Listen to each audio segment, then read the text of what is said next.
This will not be a typical video about how to set up a fish tank. There is a lot of build videos already, and I made many of them myself. But there are not that many on what to do next.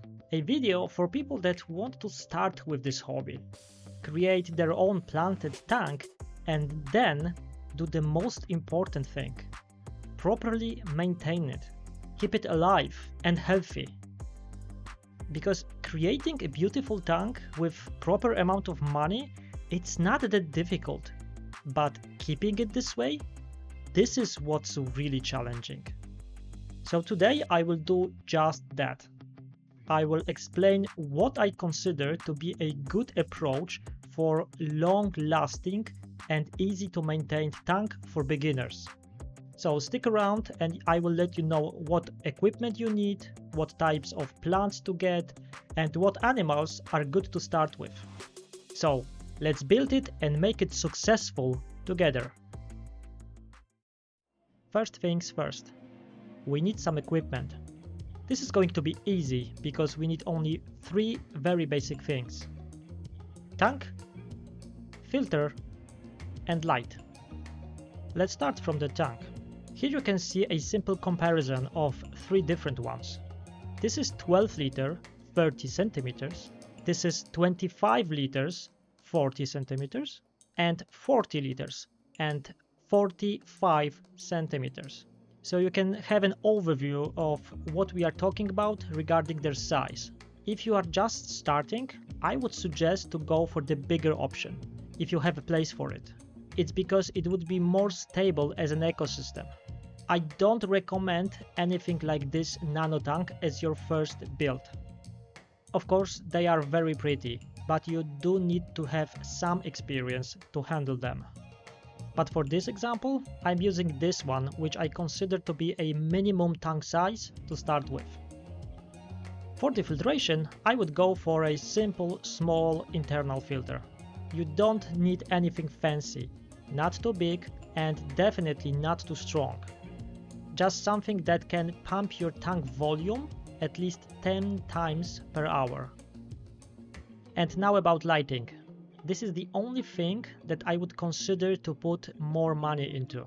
After giving it some thought, I strongly recommend to get the light with 2 things: adjustable power and timer, even if you are just a beginner.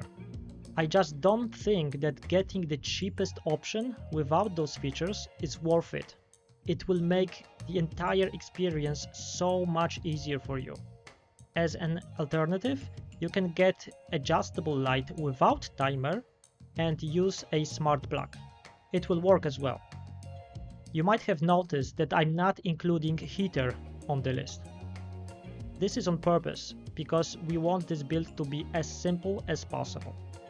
And all the inhabitants that I have selected will do just great without it, in the room temperature. So we are removing one of the complications right from the beginning. Okay, so let's move to the next step. Let's get building. What we will need for that part are some decorations, plants, and substrate. To save time, let's go through those things as we make our tank. Starting from decorations. It's good to include a piece of wood in the tank. It will not only look good and natural, but also bring some health benefits. It can release something called tannins into water column, which is very beneficial for many fish. And later, its surface will be colonized by beneficial bacteria that will help with nitrogen cycle and make the tank stable and sustainable for fish. Here, of course, you have a lot of freedom on what to do and how to do it exactly. You can use SpiderWood, like this one, or driftwood, like this one, or any other kind. Take your time when shopping for it and get the pieces you like. I decided to go for one big one, something like this. So let's put it in the tank. See how good it can look and how easy it was? Yes, it looks good already. Now we have to deal with probably the most important part, that will make the tank successful in the long run. Substrate. I suggest to use clean river sand for this purpose. We are just learning, so you don't have to start with active soil. It's expensive and it's really not that necessary for what we are doing here. To make this sand sustainable for plants, we need to prepare it first. Plants that will be placed in this tank need to have a source of nutrients, and plain sand doesn't have any. So, before sand, we need to include some kind of fertilization. I'm using something called deep bases.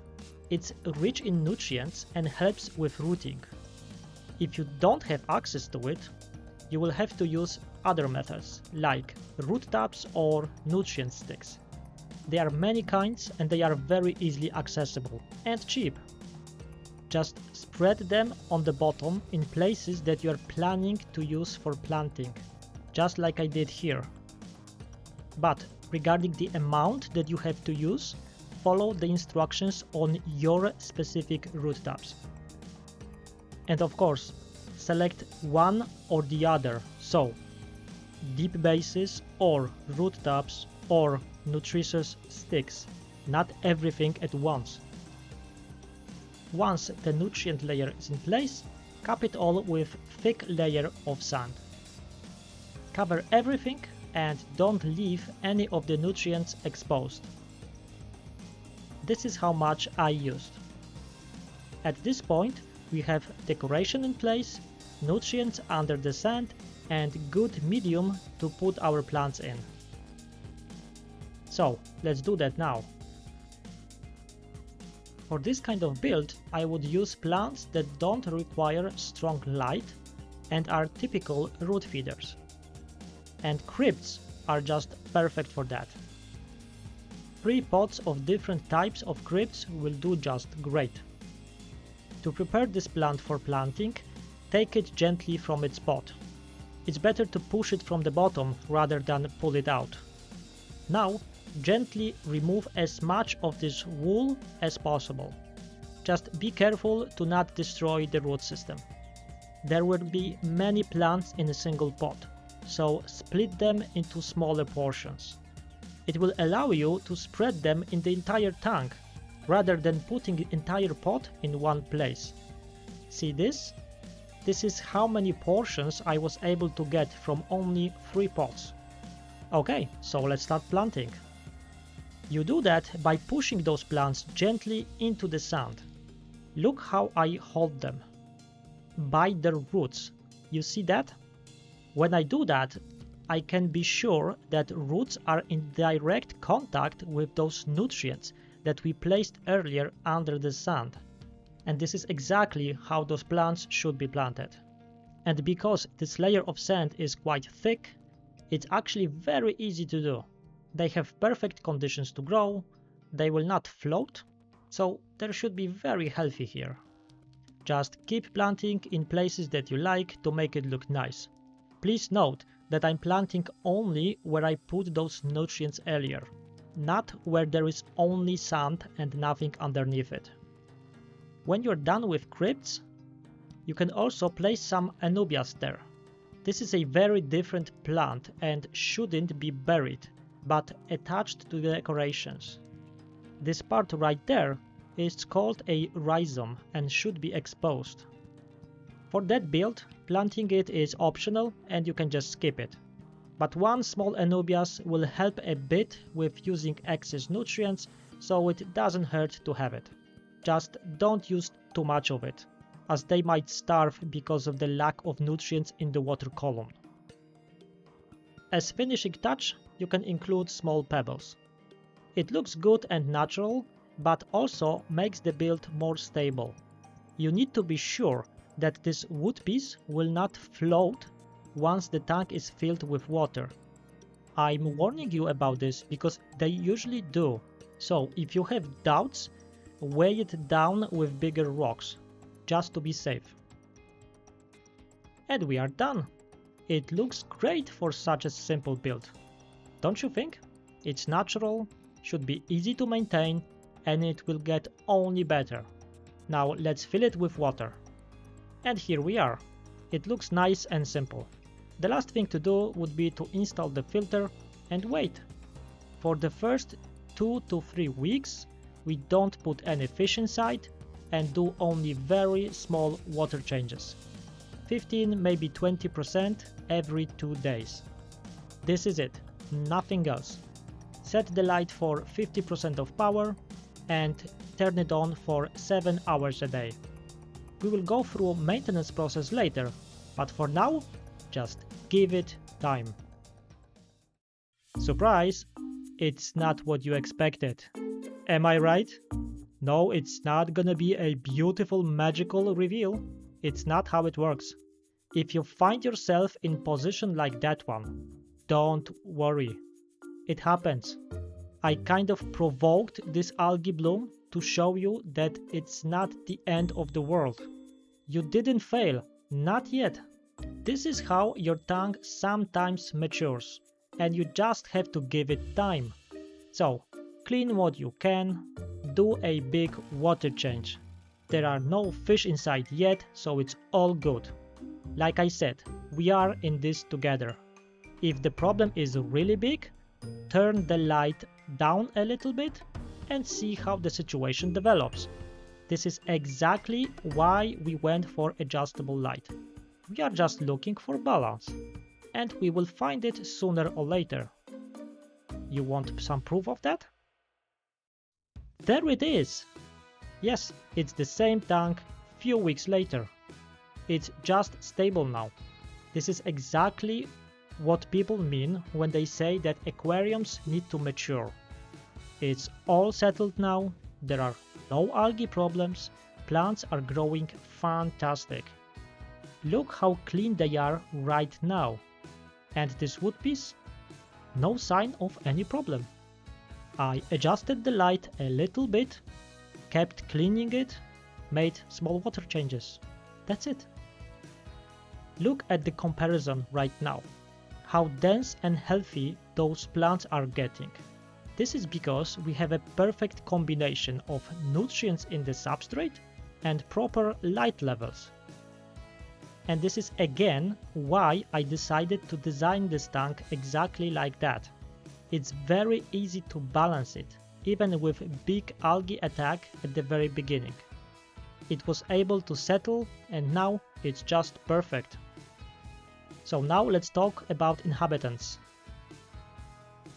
I have 7 white cloud minnows in there. In my opinion, perfect fish to start with. It's beautiful, super easy to keep and will feel great in this kind of setup.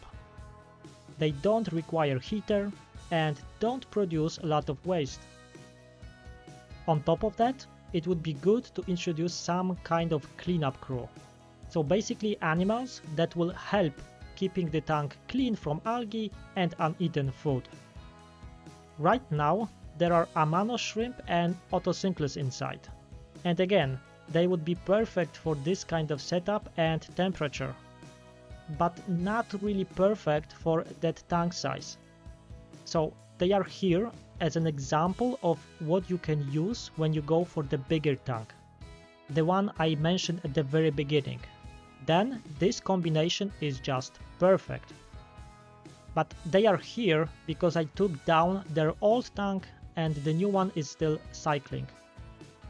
But for the smaller option, like this 25 liters, I would go for Cleton corona snails plus Neocaridina shrimp. And this is exactly what I'm planning to do once the new setup for those guys is ready. Okay, so we have the tank, it's already cycled, so now let's talk about maintenance.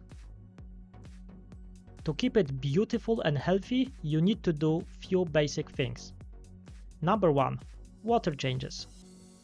They are still valid and you should do them once a week.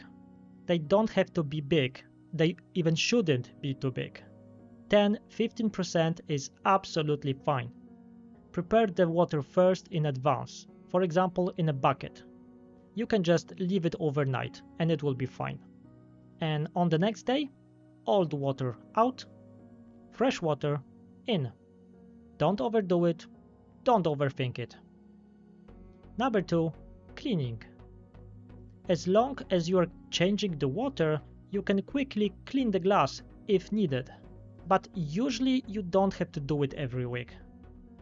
If there is a calcium residue, clean it as well, and your tank will look very clean and fresh. Regarding cleaning the filter, you have to do it very rarely. If you don't see any obvious signs that it's clogged, you can just leave it in place. If the water is barely running, just take it out and rinse it in the water that you took from the tank. Don't use water straight from the tap, and definitely don't use water that is hot.